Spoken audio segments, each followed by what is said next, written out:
पढ़ी लिखी सुमन की शादी बहुत धूमधाम से पढ़े लिखे सुमेर से कर माँ बाप खुशी से उसे ससुराल भेज दिए। नए घर में बहुरानी का स्वागत किया गया।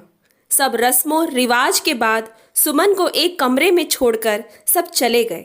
सुमन ने सर से भारी पल्लू हटाकर थोड़ा सुस्ताने का सोच ही रही थी कि उसकी सासू माँ कमरे में आ गई। सुमन पल्लू सर पर रखने लगी तो सास ने बोला, देखो बहू, सर पर से पल्लू हटना नहीं चाहिए। घर में बहुत लोग हैं और रिश्तेदार से घर भरा हुआ है।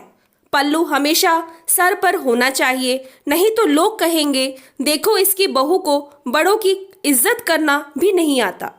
सुमन ने सिर झुकाकर बोला, जी माँ जी, ध्यान रखूंगी। जब तक घर में रिश्तेदार रहे सुमन ने पल्लू हटने नहीं दिया। जब सब चले गए तो उसने सोचा, उफ, इतनी गर्मी में सर पर पल्लू कौन रखे। उसने पल्लू हटाकर कुछ काम करने लगी।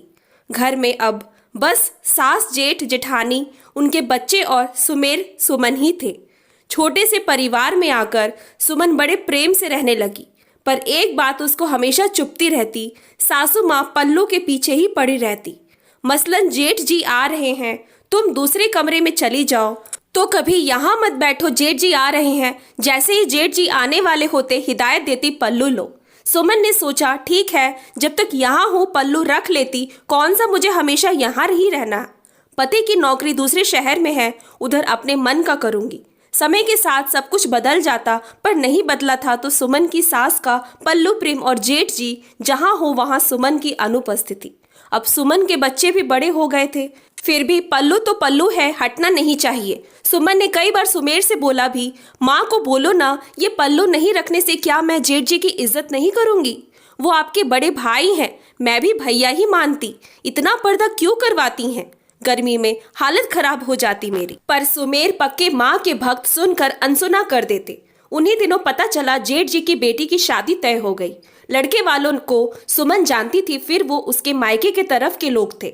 अब जो लड़की खुद को मायके में खुले विचारों में रही हो, उन लोगों के सामने पल्लू में तो न जाएगी। सुमन ने सोच लिया, अब जो भी हो जाए माँ जी की बात न मानेगी।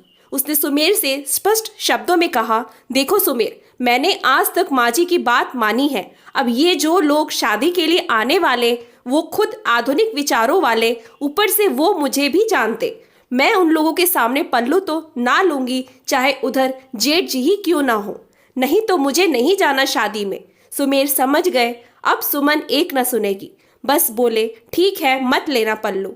शादी में जब सासू माँ ने देखा सुमन पल्लू नहीं ले रखी तो उसके पास आकर बोली, बहू, जेठ जी हैं, पल्लू लो। सुमन माँ को कुछ बोलती उससे पहले सुमेर आकर माँ को बोले, माँ, इतने साल से सुमन पल्लू ही तो रखी थी, क्या भैया की इज्जत नहीं करती? उधर देखो, पड़ोस में जो चाचा हैं, उनकी सब बहू पल्लू में ही रहती, पर हमेशा झगड़ा ही करते रहते। इज्जत पल्लू रखने से नहीं माँ, दिल से दी जाती। और ऊपर से इतनी गर्मी है, सुमन ही सब कुछ कर रही, वो काम करे और पल्लू संभाले। अब तुम भी थोड़ा समझो उसको। पहली बार सुमेर के मुंह से अपने हित में सुनकर उसे अच्छा लगा। सुमन मन ही मन सोचने लगी, सब संभव हो जाए जो तुम अगर साथ हो। सासू माँ को भी समझ आ गया पड़ोसी चाची के घर में पल्लू में कितनी इज्जत मिलती। सच ही तो है, इज्जत सर ढककर नहीं, सर झुकाकर दी जाती है। बस समझने वाले का नजरिया बदलना पड़ता। Thanks for watching. Please like and subscribe my channel.